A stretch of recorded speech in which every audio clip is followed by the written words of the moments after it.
Beloved, beloved, beloved.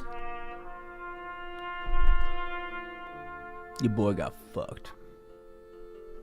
Your boy got punched in the face a couple times. Richter, my prince. How fare we, my lord? How fares the kingdom? Oops. Sorry, I got a little butter onto the old keyboard, so I hit it twice. Let's make it 3 times. Welcome, Richter. Good to see you, buddy. I know it's been a while. Yeah, bro. No, it was brutal. I appreciate it. I'll describe what happened at some point in time. Yeah, it sucked. Glad to be back. Glad it's not like worse, you know, nothing was broken or fractured or whatever. How you been doing, brother? We playing some games? We trying out some new stuff? What's going on? I had a very, very fun night last night playing some D&D. It was also chaotic and kind of hilarious in that sense. Good, man. I appreciate that too. I have been living. Amen. Amen.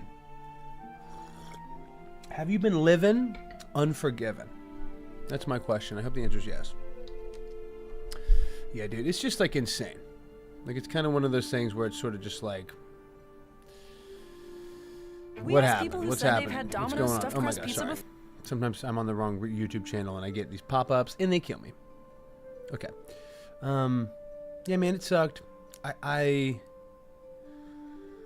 feel like no matter what walk of life you're in, there, you know, is something to draw from, even if it's just childhood or whatever. Like, I mean, you know, there's just moments where the world seems to like completely get flipped upside down. And sometimes that's an accident. You know, sometimes it's something else. Sometimes it's, you know, a poor decision or something unlucky that breaks our way or doesn't break our way.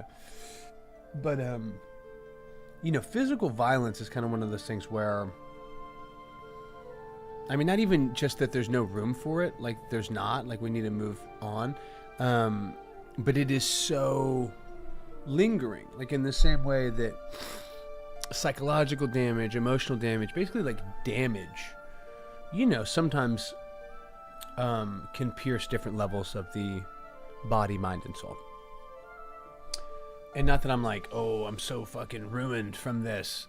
I'm just like still kind of figuring out like even how I feel about it, if that makes sense.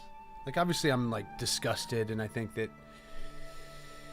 people jumping other people are fucking absurd, you know.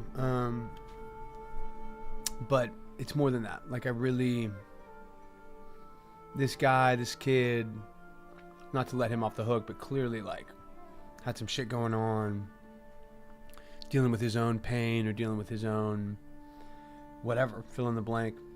And it just reminds me of like, thankfully, and what I believe is like a much reduced comparison, but how whenever I feel wronged or insulted or even just fucking hungry and tired, that I can struggle to be compassionate and empathetic and to extend patience freely to people.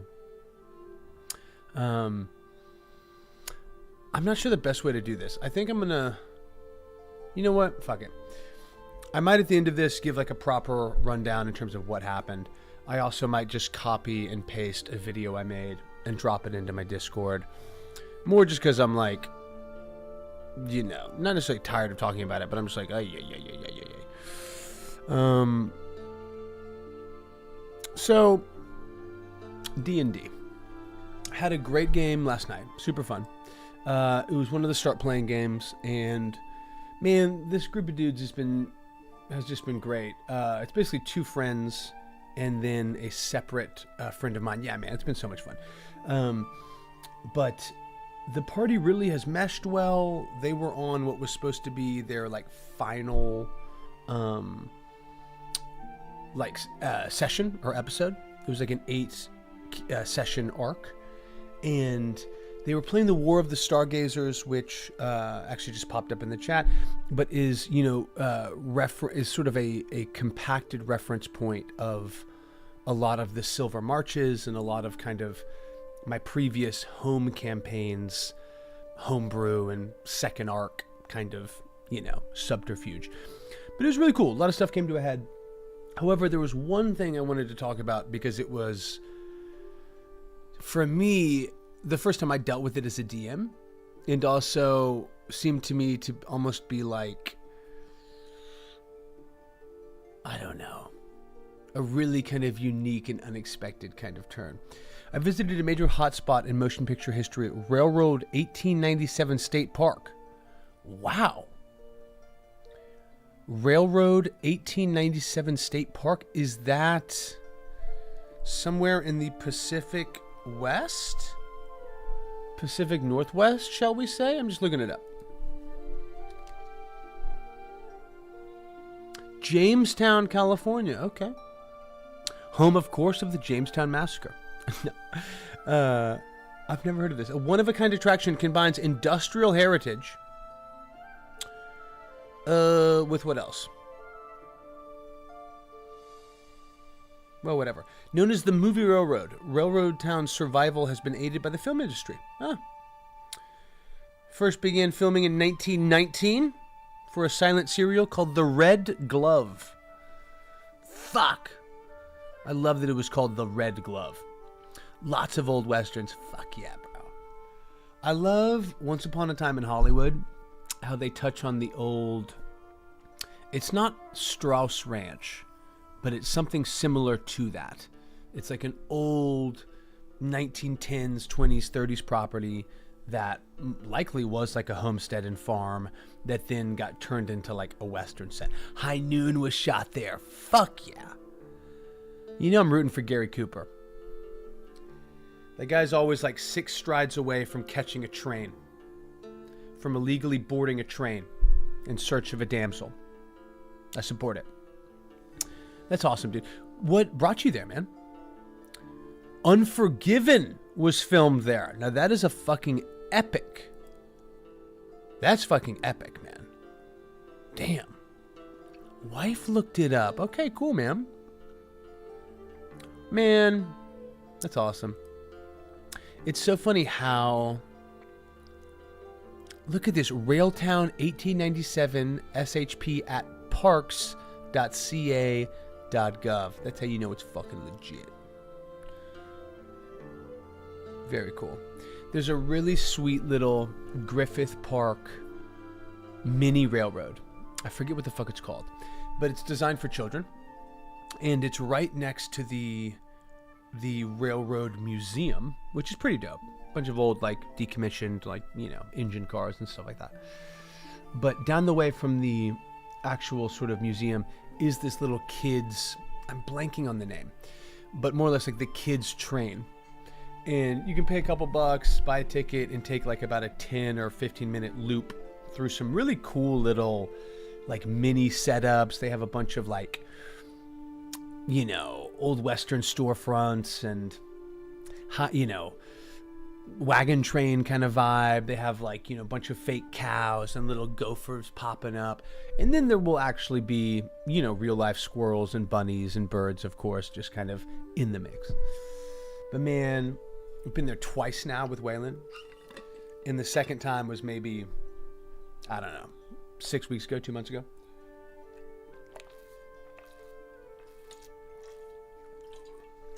And I have never, and I mean never, seen him stop and start screaming to that level. Since then, it's kind of become a regular move where he's like, no! As children are wont to do. But it was kind of the birth of that. Like, it was the most he's ever wanted to do something in his life. He was like, just leave me on the railroad, Papa. I'm a vagabond now. The State Railroad Museum here in Sacramento is sick. Man, that's awesome. I forget about Sacramento, Richter. That's dope, dude. Well, thank you for sharing that with me. especially if I'm coming up the coast, maybe popping into Big Sur. You know what I mean? Monorail addict. For real. He's like very European in the sense that he just wants people to build high-speed trains, damn it. Build those trains. Okay. So let's talk about this campaign. Pumped on it. You know, things have been, you know, kind of weird. Like, we were supposed to play last Tuesday, not of this week, but Tuesday before. Excuse me while I take a bite of toast.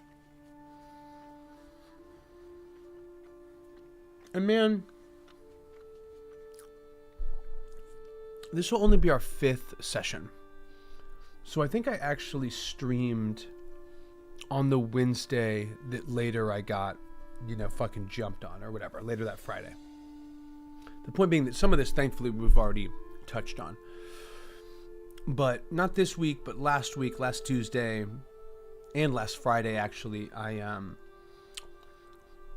had to cancel my D&D games. Like, I just felt really, like, I mean, I felt really rattled, yes. But more than that, it just felt like, I don't know, man. Like, I've never been, I've been concussed, and I've been, you know, hit in the face and shit. I mean, like, but I've never been knocked unconscious. And, man, I just, like, at times it would feel like a Roadrunner cartoon where somebody just thwacked me with a mallet. And my whole head's like, bow. Like, I felt fucked up. Your boy was fucked up. And it was not cool. So I kind of was like, you know, should I do this? I want to do this. I want to play. And it felt like too much. Even last night, I kind of was like, man, should I not play? Should I push the game? But since it was supposed to be the finale, and since it was a start playing campaign, I kind of was like, you know what? Like, nah, we're gonna just make this happen. We should just make this happen. And we did. Yeah, exactly, Richter. Won't you ring my bell? Ring my bell. And this gentleman did. I will say, you know what? I'll end the stream. It's not. I've got like barely an hour left. This is not going to be a super long stream. I apologize. This day has been completely boned. But I will end it with a 5-minute retelling of what the fuck happened. Spoiler alert, I was jumped. Like, the sucker punch is just so fucked. Like, if you are in a situation where your life is in danger, go for it. Do whatever you gotta do. Kick him in the nuts. Eye gouge him. You know what I mean? I mean, obviously, fundamentally, if you have some issue with somebody, there should 99.9% of the time that should not turn physical. But bro, the idea of just like assault, like swinging on someone that is unsuspecting that a fight is even going on, much less that you're swinging on them. I mean, it's cowardly, it's disgusting, but it's like, I don't know how to describe it. It's like outside the social contract. You know what I mean? Certainly in sports, like sometimes tempers flare and people rise up, but like, whatever. That to me is a extremely underhanded and frankly dangerous maneuver. Okay, let's talk D&D. Why the fuck not? I've told you supped with my face. Yeah, no, I appreciate it, man. And it totally is. I think I've just never experienced something where I was like, what happened? So the campaign. I want to bring up the Albert Rodeo. I think I have the map of Athos, right? Cool. Dope. Okay, great. So, you know, this is sort of like the DM's version of the map, right? And right now the party is more or less like near the Smuggler's Rest. It's like here, kind of south of the Forked Tongue. Crimson Monolith is over here. And the Howling Sands I described as kind of being in like this general area, or like kind of around the monolith, you know. It's a moving storm. So I've really been ruminating, because this is kind of the first plot arc in the campaign. And I think, you know, certainly for me, but I feel like interviewing DMs, like this is kind of the energy I get, is that sometimes it can be like, you know, beginning the campaign can feel so high stakes or so like measured, like some version of like, oh man, I've got to get this right. I've got to get that right. I've got to get it right. And, you know, you got to just do what you got to do. So I don't want to have like an enormous pressure cooker of like, oh my gosh, this has to be this way or that way. Yo, Aman, my prince. Welcome. Happy Wednesday. Glad to be back. The locations in your game are not the same as marked on the map, right? Yeah, I mean, like, there aren't this many locations in my game, right? This was a homebrewed Athos map that I thought was really nice. I thought it was well done and sort of comprehensive. The map that I use for my table is this. Oh, Amon, that is awesome, dude. Do you know what needs to be repaired? Like, is it a single piece or two of hardware? Or are you still kind of diagnosing the issue? Because I hate fucking diagnosing. But once I know what needs to happen, that starts to feel really good.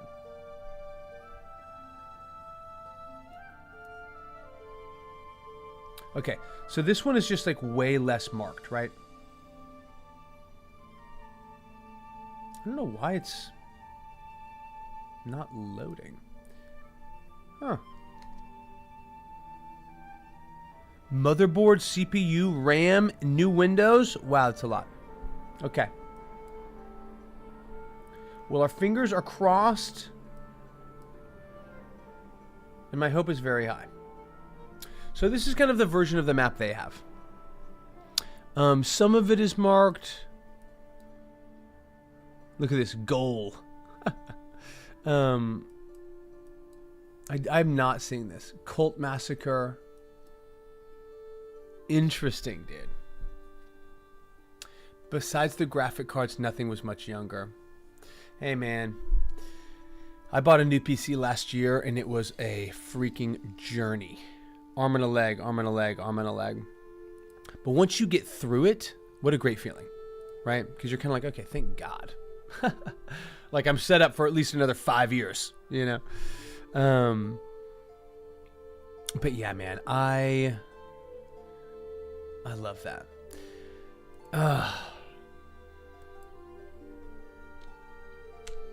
What was part of the problem with my PC? Unclear. I think they had some... I'm 900 euro lighter, dude, exactly. I did not even want to ask what the bill was, what the damage was, but I knew it's substantial. So, man, I'm hopeful that happens. I'm hopeful that we're able to make it all the way there.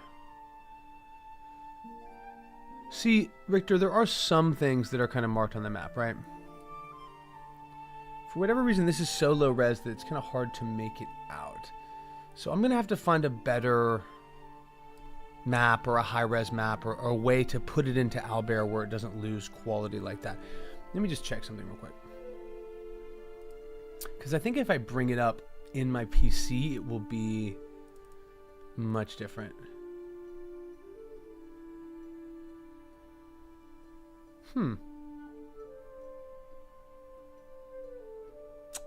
Interesting. Let me just see real quick. No. Okay, well, I'll have to go back and just find that map. Totally fine.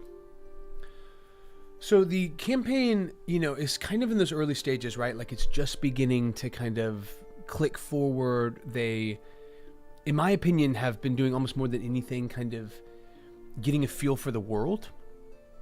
each of their characters is, at the oldest, I think is like a 60-year-old elf, which is pretty young for an elf. My point being that none of the PCs have known, none of the PC characters, right, have known anything other than this ruined world of Athos.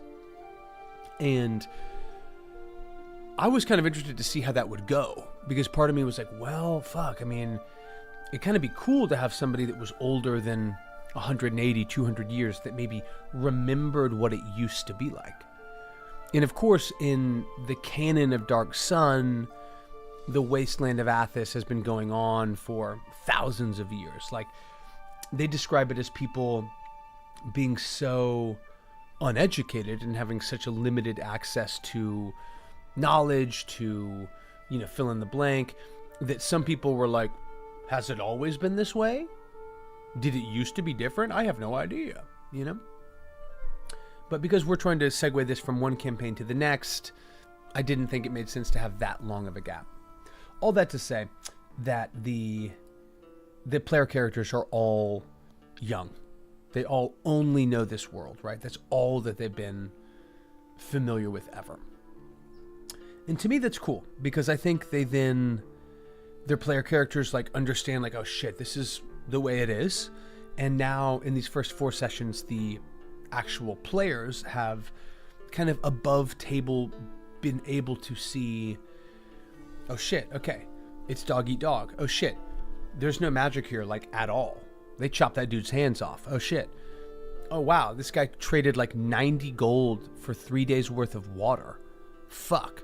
You know, like there's these sort of sliding scale of value that is much different and far, far removed from a normal D&D Faerun experience.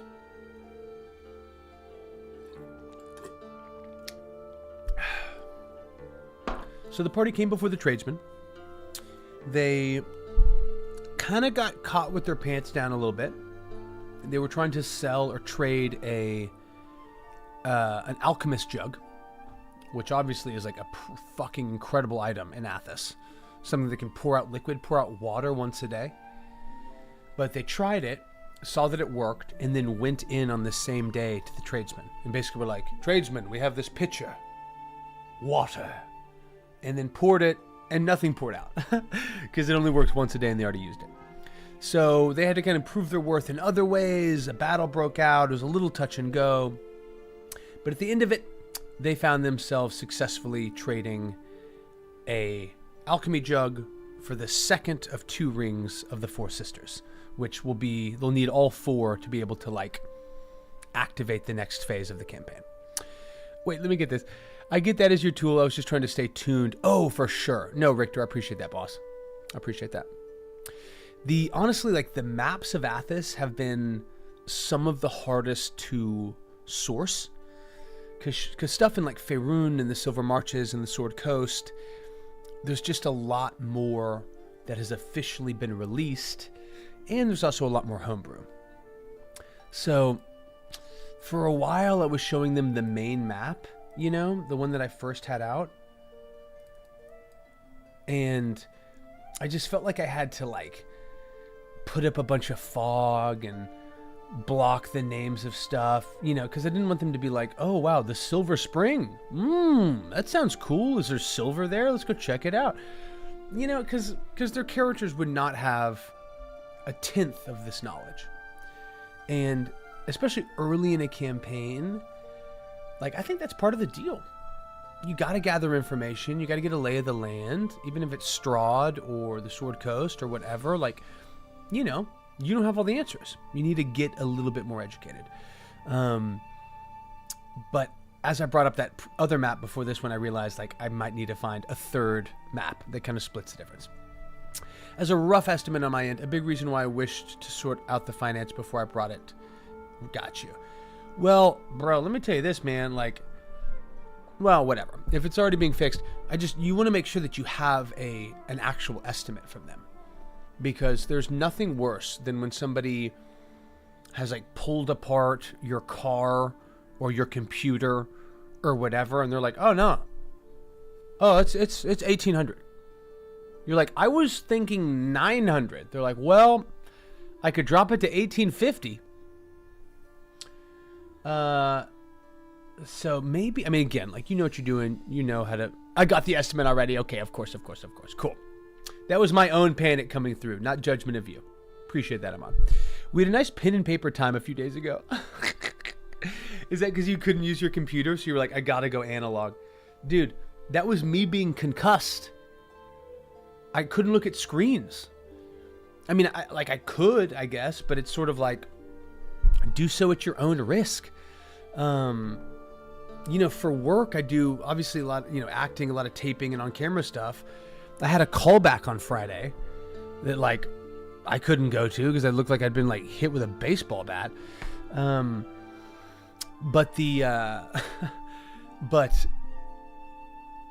yeah, it's just tough, man. It's tough. I found myself wanting to prep DnD and literally pulling out my DnD notebook and just going to the park and like writing ideas down because I didn't feel comfortable opening up my laptop or my Google document to do it, you know? So sometimes pen and paper, sometimes that's the move, you know?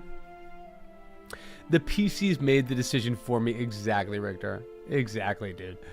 Oh, man. It was also so funny because I was like, hey, it's going to be really low magic. Low magic. Whole vibe is low magic. Very low magic. Every single person is capable of casting spells. Every single one. 2 druids. 1 wizard. A bard. A warlock. A ranger. Oh, it really cracked me up. I'm like, guys, look, just so you know, above table, like, magic is very rare. And they were like, okay, cool. Except not for our party, because we can all do it. Oh, man, the druid busted out a create or destroy water spell. Exactly. And I need to reach out to them separately, because the Dark Sun manual is very clear about some shit. I mean, they straight up are like, don't allow clerics. And don't allow druids. And don't allow paladins. So it was less druids. It was more don't allow clerics, don't allow paladins.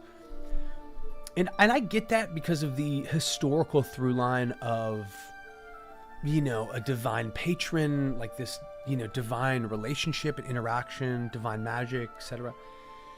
But if somebody wanted to play that, I was willing to, you know, make it work. But I told everybody, I was like, you know, casting anything above a 3rd level spell is going to be really complicated. So prepare yourself. And it seemed like every single one of them was like, cool, let's see. So, you know, the laptop is usable for the session, but within limits. Got it. I thought you said estimate of 1800. Dude, Richter, I think you're right. As I said 1850, I was like, did I say 18 or 19? Either way, I think I did say 18. Regardless, the intention stands. He's like, man, I hear you. I'll tell you what. Instead of 18, I could drop it to 1850, but it's the highest I can go. I have a laptop, but only for voice most of the time. Got it. Yeah, man, it's funny going from PC to laptop or desktop to laptop just because the GPU is such a drop-off most of the time. The magic ability is also on the system I played yesterday. That magic ability. As in, like, you played in a limited low magic system. You have 5 mates in the party that is already all mages of your generation. I know, for real. It's really that. It made the point. Yeah, exactly. They're basically like, hey, man, fuck you. How about we go out and find an enormous amount of magic? How about that? How about that, baby boy? Yo, Marshmallow, dude! Get in here, bro. I've been better, but I'm good. Life is good. I'm okay. Woo! I'm going to give a proper recap in about 20-ish minutes. But yeah, man. Crazy week and a half. Dude, I don't think it's too soon for dark jokes in the sense that I got some ridiculous jokes from people. Multiple girls And I was thinking about this today. I don't know why I was thinking about this today. I think it just sort of bumped me a little bit. I was like, dude, that's fucking weird. Multiple girls to me was like basically some version of what were you wearing? Which I guess is sort of like, you know, kind of like a victim shaming joke. I don't really fucking know. So that to me was kind of like, yeah, like that's the direction we're going. I was thinking about it today though. I was like, man, multiple women were making essentially like sexual assault jokes, which like fundamentally, especially as a comedian, I'm like, if you make a joke, that's a risk, and it like will usually work. Hopefully, maybe it won't. You know, you can't control how people respond to stuff. But I realized, I was thinking about it, I was like, you know, I know so many funny women. I know so many like female comedians and like improvisers and shit that are hilarious. And if one of them had made that joke, then I would have just been like, you fucking bastard, blah, blah, blah, blah.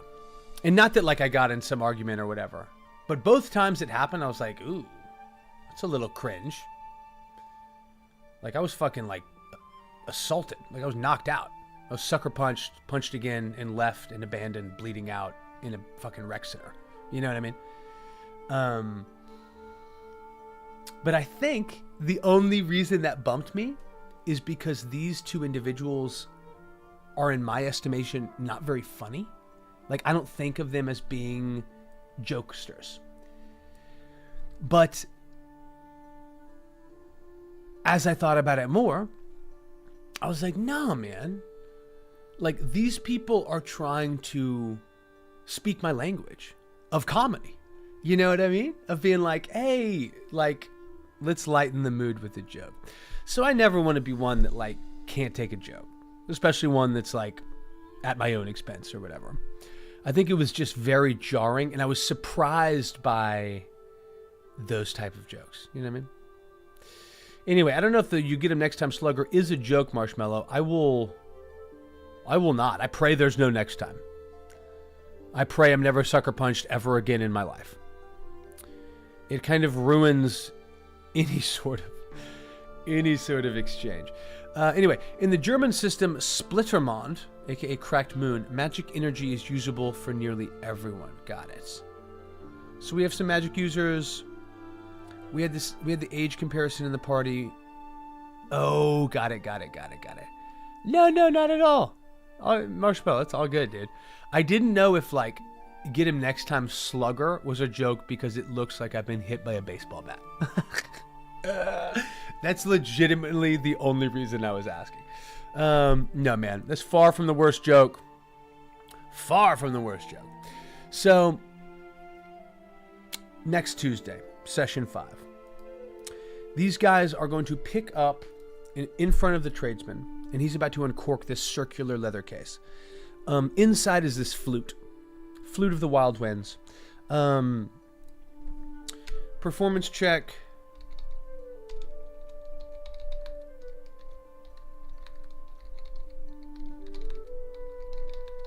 Outside.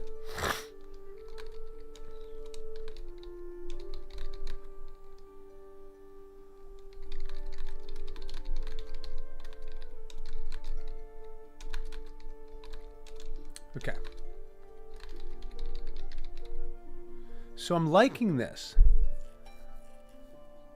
Richter, take your fucking time, bro. Marks the big battle. Oh, bless you. Golly, Marshmallow, unbelievable. So are they in Raven Rock right now? Or Ravenloft, rather? Richter, we're standing by for the mic drop. The magic transformation mage mostly uses cat forms. Understood 20, so it was even more amusing. So, like, he transforms into old 20-year-old cats? I don't know why that's hysterical to me. You're like, yeah, man, you know, he likes playing geriatric animals. It's just his thing. So, The vibe I want to create from the tradesman is one of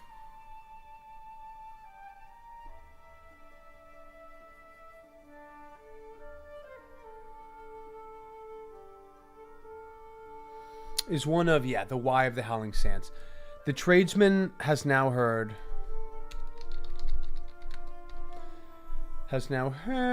three evocative tales, all from these southern wastes. He's heard about the Crimson Monolith, this like strange stone obelisk made of stone that seems made of red stone that appears to have like ripped out of the sand of its own volition. He's heard about the Howling Sands themselves, kind of a Bermuda Triangle like personified storm that kind of roves about like this kind of sand cyclone, and a story told secondhand by a man named Bilbin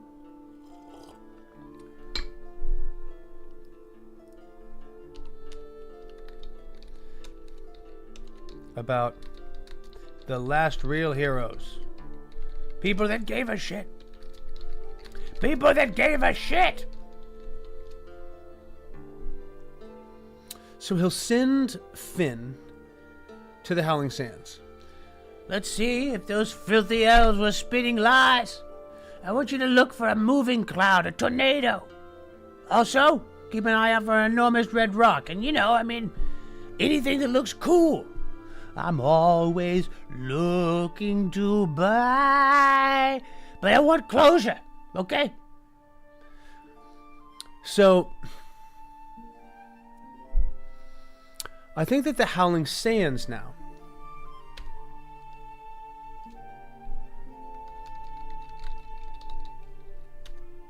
oh, whoops. Did not know this was still going on. Okay, so the floating hooks are there. We'll work that in. The shaky drink is there. Yes, great.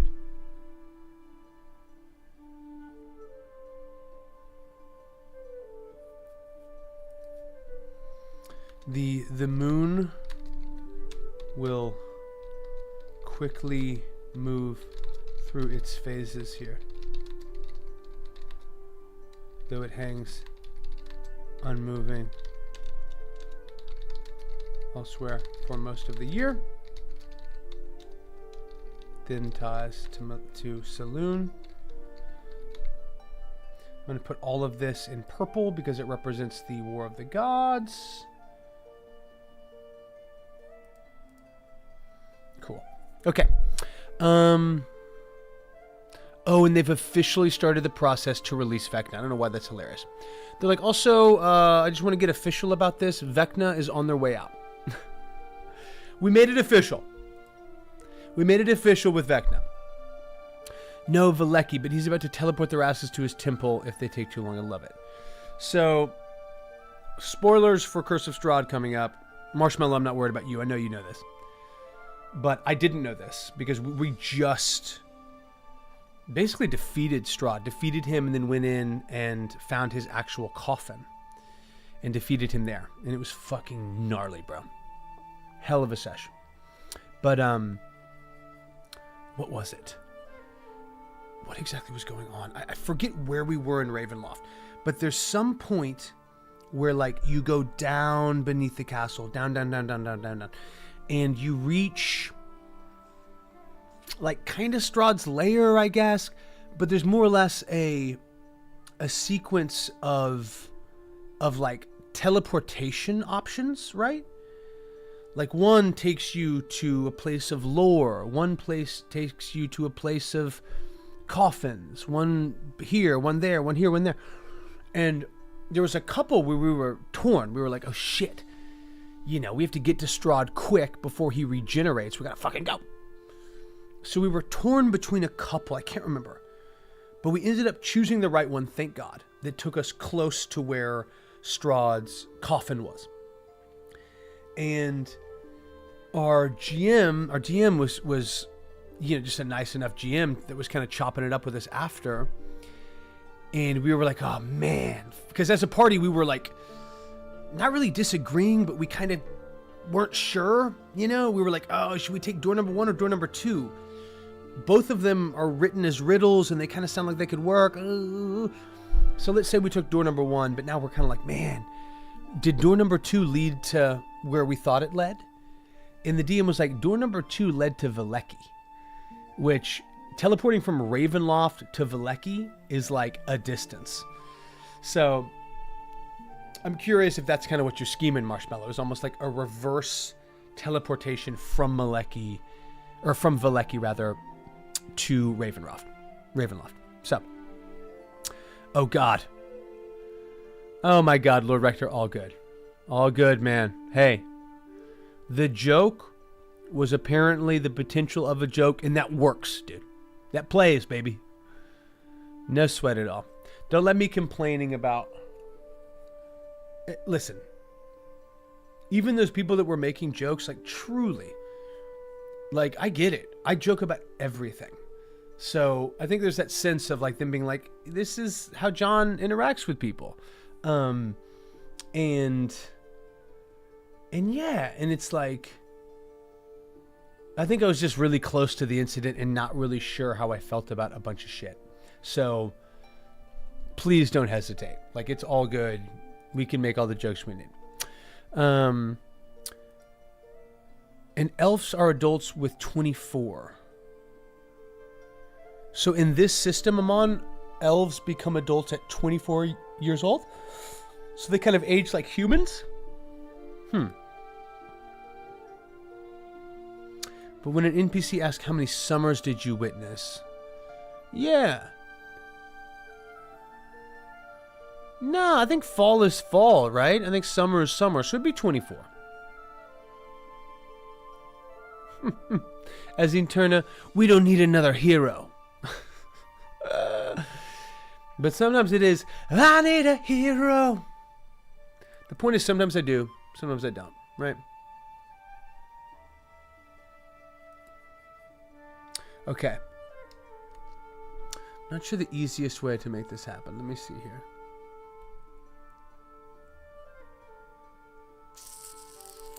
Cool. No, that all makes sense. Great.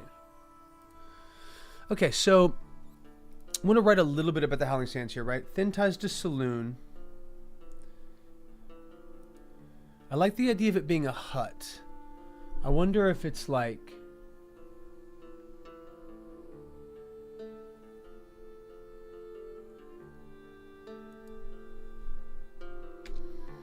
rising... Oh, whoops.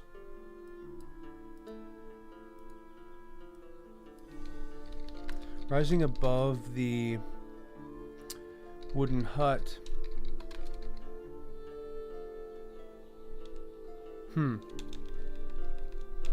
The hut is built into and inside of the enormous roots of a tree? Unclear. The roots themselves appear to break the surface, stretching upward, arms upward in a crisscrossing splay.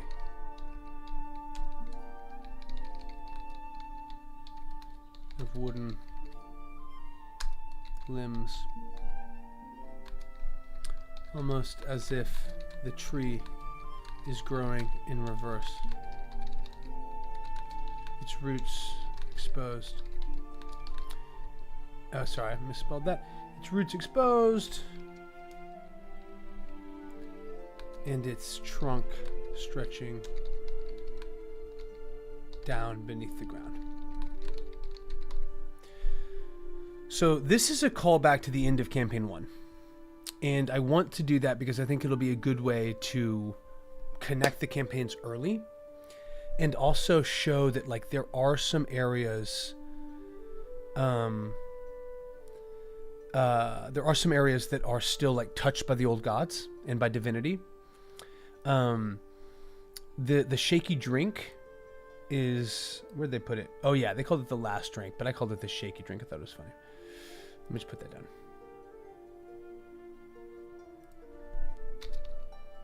Formerly the last drink.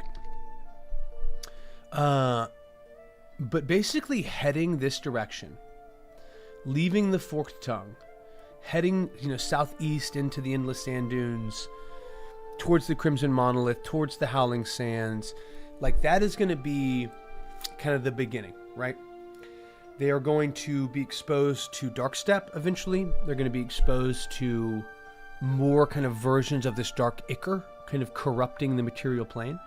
And they're going to see that there are isolated areas where the touch of the old gods, of Saloon, of Maliki, of the like, can still be felt and still be found. Okay, let's see here. So Haroon was honestly confused. She was 25 years, but the other player only recognizes the 20.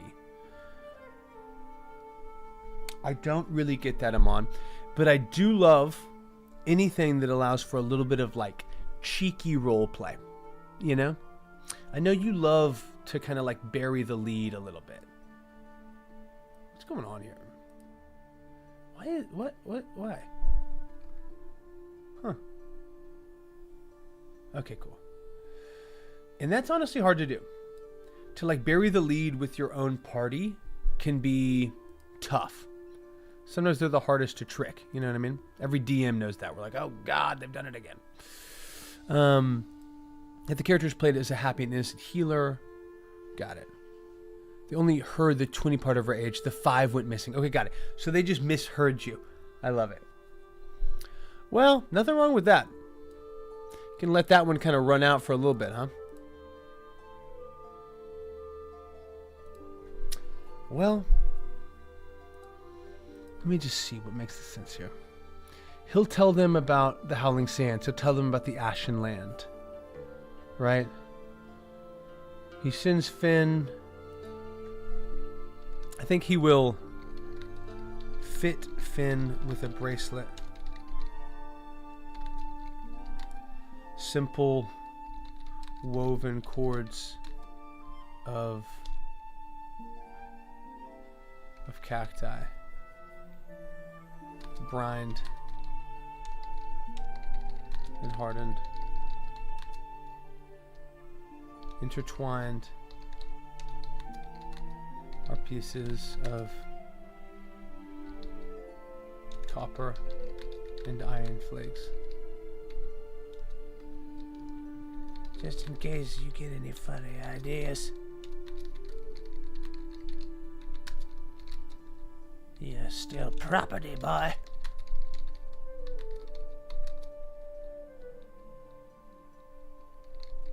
You either bring me another alchemist, or take his place. Cool. So the tradesman is familiar with Finn. That's the wizard of the party. Familiar with him because there was like magic is outlawed in Caravanity. It's largely outlawed. I think the tradesman here will reveal why he hates magic and has outlawed it.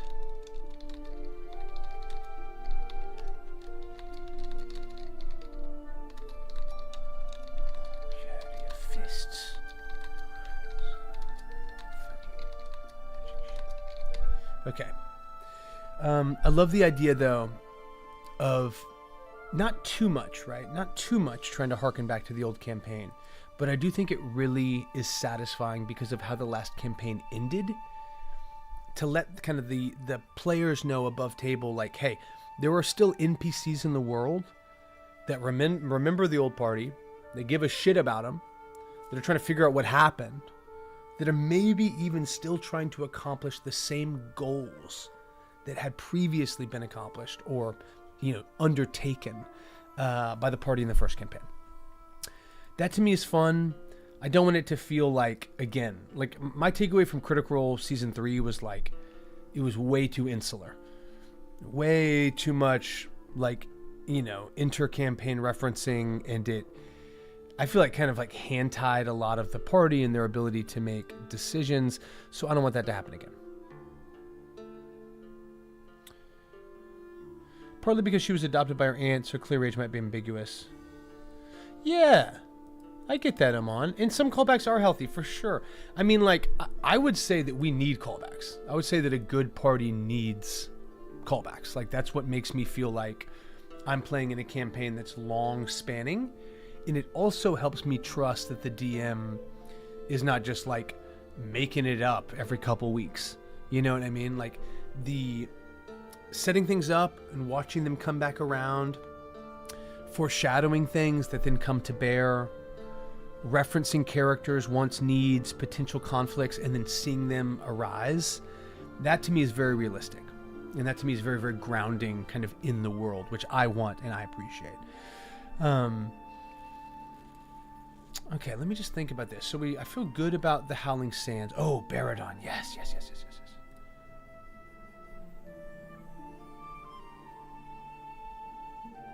Cool.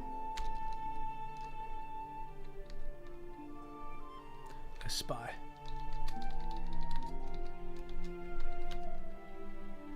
The tradesman suspects one of his purse keepers or one of their attendants is selling secrets and allowing into and out of caravanity without proper documentation as buyers or sellers.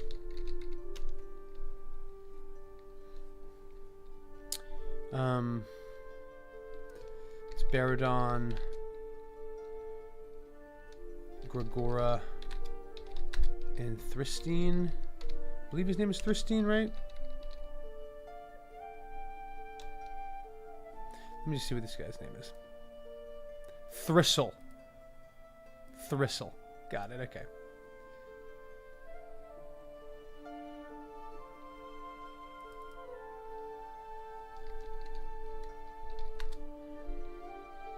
Cool. Let me just see, is this anywhere else? Cool. I like it.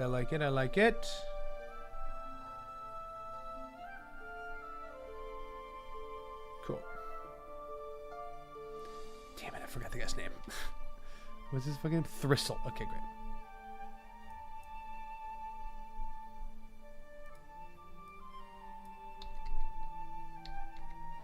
Is that right? Yeah, it is. Great. Okay, we found it. We did it. Callbacks are great no matter how many, but never hamper the party. Yeah. Multiple campaigns and callbacks give the players a much larger sense of the world than they actually got. Like the first 10 years of Marvel movies. Totally, dude. And like, that's a good reference point. I mean, obviously, to be honest, not that I don't like them, but I'm not a huge, like, Marvel Universe guy. I've seen several of the Iron Men, saw Guardians of the Galaxy. I think it's just sort of like, it's just too much, bro. The fact that they're rolling out a new Captain America, like, what? Not that I care, like, who's Captain America, but, like, wasn't a previous actor Captain America, like, 3 years ago? It just seems weird. It just seems like such a turn and burn. What's the other one where we did that? What's the other one where we just did that? They just remade Snow White after remaking Snow White in like 2015. They're like, we'll do it again. There's something even faster and I couldn't believe it. I guess it's just such an acceleration of recycling content. Used to be they would remake a movie every like 30 years if it was really good. Now they're like, let's do it every 3. And it's like, what? What's going on? Superman, dude. Great example. Like, started doing it with the Batmans, right?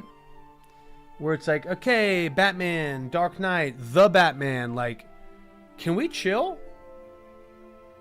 And this is not even like a crack on the actors. I more just mean like the studios that are greenlighting this shit. Give me a break. But nonetheless, that's a good reference point because, I think any good movie, Last of Us will do this. Like any good show or movie that, has a ton of change. Like in our campaign, the world used to be one way. Now it is very different. Anything that has had an enormous amount of change, it's for me really satisfying to allow little glimpses into how it used to be. Or perhaps some of the processes that accelerated that change. Or maybe slowed it down. But, whenever we establish like this is how it used to be and now this is how it is, all of this middle ground can be played with. I just want to make sure I'm being consistent and, just making sure that it's not willy-nilly, because that kind of stuff kills me. I hate that. I let the player's reaction to those stories temper the callbacks. Yes. I like that. The passing of ages might change some retelling of their deeds. Yes. Never to mention the old character sounds as if someone tries to forget and avoid. Yes. So if they ever find Bilbin, they're going to find a guy that was at the final battle of the previous campaign. A man, right, that was chained up inside this, the Dark Hearth, a guy that had his identity and face replicated by a changeling. That's what led to the party being trapped. But Bilbin ended up escaping and surviving. And to me, that's actually like really compelling and interesting, because it sort of means like, well, what would the implications then be, right? Like what else would then happen? And that to me is very, very, very, very cool. Okay, I'm loving this, guys. Okay, so here's the deal. It's 12:10. I lean into tormenting my players in good fun. Dude, yes. That's how any good DM gets their druthers. You know what I mean? Occasionally we just got to like make it clap here. You know what I'm saying? It's part of the deal. Okay, guys. So here is the rundown. I'm going to kick it here. Nah, I don't like that. We'll just chill here. That's fine. So let me tell you what happened. And then we will raid somebody and get out of here. I know it's a quick one, but I wanted to save the best for last. This is indeed the best. I have gone to this park and to this basketball rec center numerous times. This was probably like the 8th, 9th, 10th time I had been there. And I'm pretty good at basketball. I played soccer in college for 2 years. Like, I played basketball my whole life. I love playing it. I mean, I was going to say I love pickup. And I do, but it's really more just like I love playing basketball. And sometimes pickup basketball can be a little toxic. Sometimes you're playing with some knuckleheads. Increasingly in the Gen Z era, it feels like there's a lot of like ball dominance. Like people don't really want to like pass. I know that makes me sound like I'm like 50, but regardless, I love the game. I enjoy playing it. I really like this basketball run. Like I went up there, it's near the gym that I go to, and I heard basically like the squeaking of shoes and the bouncing of a ball one day. I was like, oh fuck, like they're playing basketball in there. So I go in there to check it out. Sure enough, and pretty young crew, like, early 20s, late 20s. Everybody's pretty athletic. Pretty much everybody can play. There's some exceptions, but like the games are good, man. Like they're intense, but they're not like a bunch of nonsense and extraneous stuff. And, so I keep coming back. I had a couple games where I like couldn't miss. I mean, like had some great games. And I only say that because like on the day of this incident, I feel like I knew on site about 40 or 50% of the, let's say, 20, 25 guys that were there. I get there first.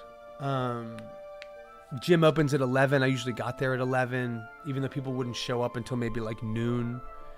Because part of it is like, I want to warm up. Like I'm fucking I'm old school where I'm like, let me run some laps and stretch. But I also want to shoot. And I'm like, that way I can warm up. I can get a workout in, and then maybe I'll play a couple games and like, I'll be good. I'm warming up. I'm in the first game.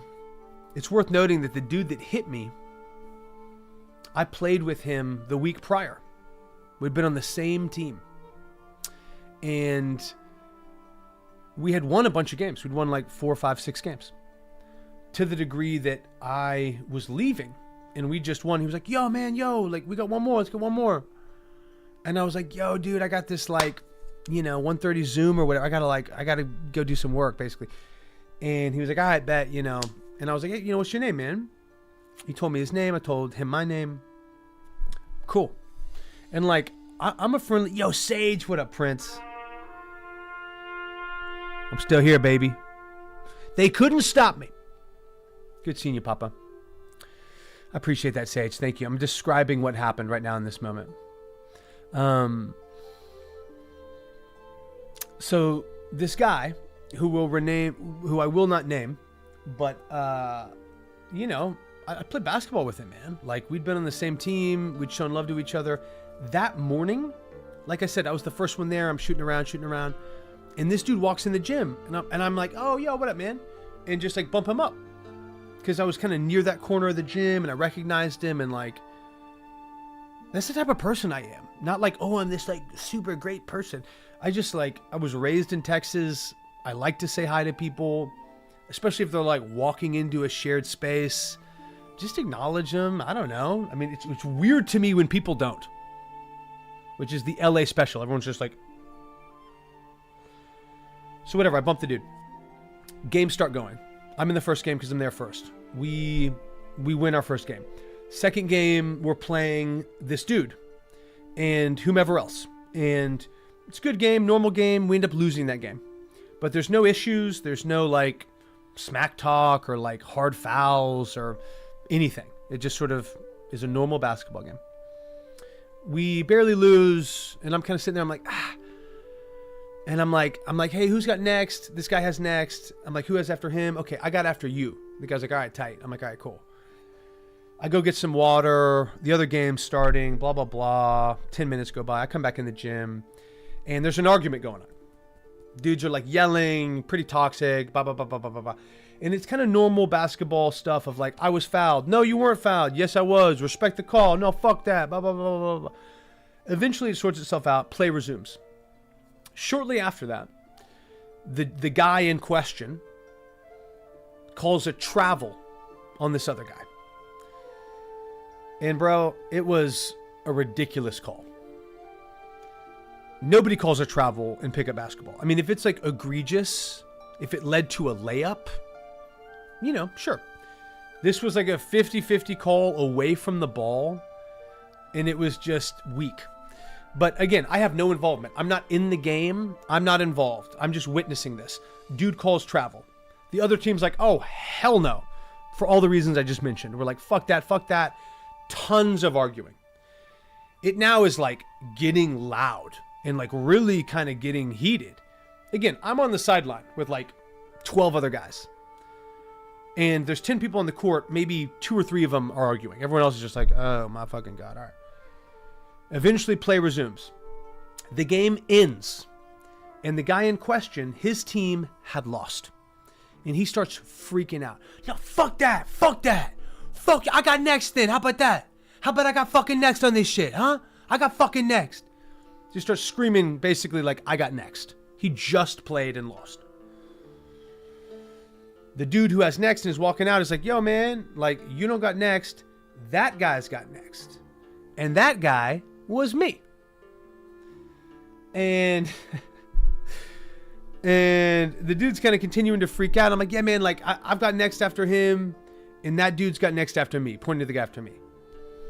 And the guy in question, excuse me, as pure exception, JV658, cheap viewers, you gotta get blocked. You have been banned. Go forever into the darkness. Pure exception. There will be no pure exceptions for you. So basically the guy's like, no, you're not next. That guy's next. I'm like, yeah, I'm next. And then he's after me. Dude in question is like, fuck that. Fuck that. I'm fucking next. How about I'm fucking next, huh? Yelling. And he's like kind of yelling at me, but he's more just yelling at like the guy from the previous game. And he's more just like yelling, like to the bleachers and shit. Everyone's like, oh, fuck this guy. Ooh, okay. All right, man. All right. Chill out. And and so the game resumes. The next game gets started. I now am on deck. I have next game. And I'm sitting there just chilling. Like, I'm with the dudes I'm about to run with. We're talking about the NBA playoffs. Like, we're like joking around, whatever. Normal. I am chilling. Even this exchange with this dude. Exactly, Amon. No, dude, and it's so funny you bring that up. I swear to God, I don't know how else to describe this other than at some point when he's like screaming all this shit and freaking out, and like he is the only one involved in an argument with like really no one else. I had this image in my head of my son. Or I had like that moment of like connection where I was like, oh, this is a tantrum. This guy's just throwing a tantrum. Okay. I can have empathy for that. I've been ruled by anger before. You know, this is no big deal. I also still kind of thought he needed clarifying. I thought it was a clarification issue. In retrospect, he knew that he didn't have next. He just played a fucking game. But his vibe was more or less like, nah, fuck that. You guys made some bullshit calls, and now I am making a power play, and I'm fucking next. That's only in retrospect. But whatever, the dude's been yelling. Actually, I have next. He's got next after me. Yell. Ooh, all right. Okay, all right, man. He goes off and is like shooting on another court. Next game takes place. Regular game. They play. It's like 15 minutes, whatever. That game ends. It's like the last thing I really remember, man, is the game ending. And I'm like getting up off the bleachers, and there's that sense of like, okay, well, like, I'm kind of, I remember thinking like, where is the, like, is this guy going to be pissed? Like, how's this going to work? And bro, it felt like I had been hit by a brick. Like I was just rocked. Like I'm like, boom. And my initial thought was that one of those baskets that they like prop up in a gym that's not in use had like somehow broken free and swung down and hit me. I was like, boom. Oh, fuck. I'm like, vision's blurry. Whole like bell rung, right? I'm like not even seeing colors. I'm just like, oh, fuck. Like, head is ringing. Vision, super small. I'm like, oh, shit. And I'm like literally trying to like keep my balance, figure out what's going on. I'm like, oh, fuck. I turn around and I see this dude, the dude in question, the guy who had bumped up that morning after playing basketball with him for 5 or 6 games the week before and getting his name and giving him mine. But I see him, fists clenched. He's like, yeah, 3rd Street Crips, ninja, waba. It's the last thing I remember. Is I'm just like, whoa, fuck, what? Bam. And I'm pretty sure that's what knocked me unconscious. I then fell like a tree, split my head open about, almost 2 inches. Needed 3 stitches to close it. Was knocked out cold, hit the ground, head started bleeding. Everybody fled out of the gym. Which in the days that followed, let me assure you, was like the only thing I could think about. It was like me, unconscious, bleeding out on a basketball court as people are fleeing the gym. Some dude ends up coming. I don't know. I don't know if he'd left and came back. I don't know if he saw a bunch of people running out and was like, what's going on? And came in. I have no idea. I was unfucking conscious. But this dude took off his jacket and staunched the bleeding from my fucking head. And started yelling out like, help, like, hey, somebody, this is all just being retold to me. I wasn't there for this. Apparently the guy that runs the rec center came in and was like, oh, fuck. Called the paramedics. That's the next thing I remember after 3rd Street Crips was me kind of being like helped up by paramedics. I had vomit in my mouth, had vomit and blood all over me. There's blood everywhere. And I'm just like, whoa. And bro, it is that classic, like, blink, blink, blink, blink, blink. Like I'm coming to, like, I'm like a little tiny little squirrel in the forest. I'm like, where am I? Who am I? Blink, blink, blink. This dude has this fucking thing to my head. People are there. I'm like, have vomit in my mouth. I'm like, oh fuck, I need, like, what the fuck? They're like, okay, we're gonna move you. I'm like, okay. And they move me to like something. And then they're like, okay, we need to get you to the ambulance. Or no, they were like, okay, the ambulance is here. And I was like, okay. They're like, are you ready to go in? I was like, oh, I'm going in the ambulance? Dude, I had no idea what happened until I was about halfway to the hospital. Whenever I was like, oh fuck, I remembered the argument. I remembered the guy, you know, yelling. I remembered like being sucker punched. I mean, it was awful, dude. I've never been knocked unconscious in my life. And it was one of those things where I just couldn't believe that it had happened. You know, I kind of was like just stunned, frankly, that this had taken place. But you know, I'm okay. Like life is good. Nothing was broken. Nothing was fractured. You know, that to me goes a long way. Obviously, like it sucked. It was really, you know, I mean, it was painful. It was really tough. I mean, there's so much shit going on. I had a lot of stuff with work due that weekend. It was awful. But on top of that, there was this deep sense of like sadness where I kind of was like, man, what the fuck? Like, what the fuck is this guy doing? Yo, Hilepa.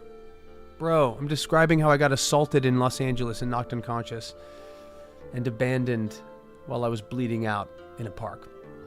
But good to see you, man. I'm good. I'm on the mend. I'm back. But in the days and the week that followed, I legitimately felt like depressed. Like that does happen when you have a head injury or get concussed. That can be a result. But it like, dude, sounds like the Los Angeles I know of. That's exactly, unfortunately, exactly fucking right. And dude, that's part of why I was so sad, straight up. This dude that sucker punched me and then punched me again. He and I there was no argument. He, I think maybe like showed up in front of his boys. Maybe it was an ego thing. I don't really know. But I think because I had the next game, he was like, oh, who has next? That guy? Bam! Okay, that guy's unconscious. So I guess I got next. But bro, that guy, the last time I'd seen him, had been dapping me up. Being like, yo, don't leave, man. Let's get one more game. And I was like, bro, I got a dip. He's like, all right, tight, tight, cool. What's your name? Oh, cool. My name's John. Sweet. That morning, I saw him walk in the gym. I said, what up? I gave him a fist bump. And I mean, I don't know, man. Like, it's kind of one of those things where I'm like, what the fuck? Yeah, thanks for that. I will. Anyway, appreciate you guys sticking with me. Glad to get back on the horse. Glad to get a little bit of prep done for Tuesday. I also just wanted to tell y'all what happened. So thank you for those that were here to listen. I will be back next Wednesday, fear not. And I'll be back with some consistency. Drugs, I mean, emotional pain. Like, I have to think that this guy had a lot going on. I appreciate that, Marshmallow, truly.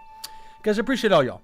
Marshmallow, Hilepa, Amon, Sage, Richter. Like, thank you for being here with me. Thank you for extending me love.